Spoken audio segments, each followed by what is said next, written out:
Kimi, kinilig at todo react ng tawagin ng fanay na Kim Chiu Avellino. I've seen a lot of change, been through a lot of pain.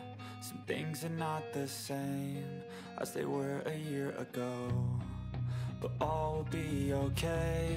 I move on each and every day. The past.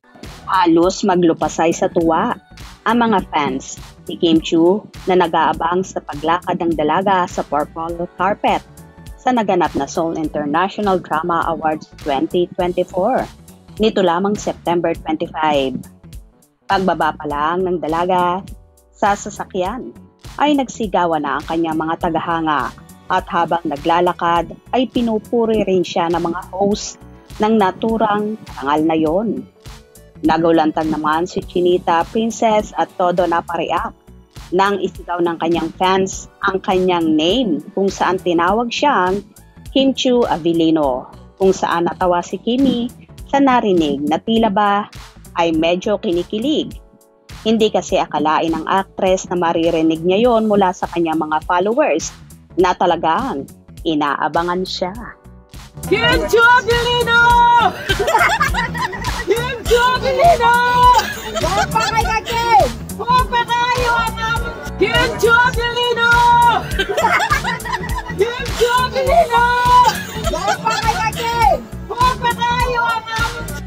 Samantala, hindi lang si Kim ang tuwang-tuwa sa pagtanggap ng award na yon, na kahit nga ang leading man at napapabalitang jowa na niya na si Paolo Avellino ay so proud sa dalaga, kung saan pinanood pa ang actress at kinongratulate din. Kung kaya naman nag-trending sila ng todo sa X, dating Twitter. Ilang beses nang nag-congratulate ang actor sa dalaga na todo rin ang pasasalamat na tugon ni Kim.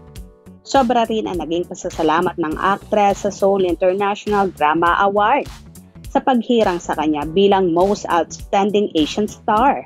At nagpasalamat din siya sa mga co-star sa serye nilang Linlang, sa pamunuan ng ABS-CBN, sa Star Magic, sa namayapang Deo Indrinal at lalong higit sa kanyang walang sawang supporters na palaging nandyan at nakasuporta sa laban niya.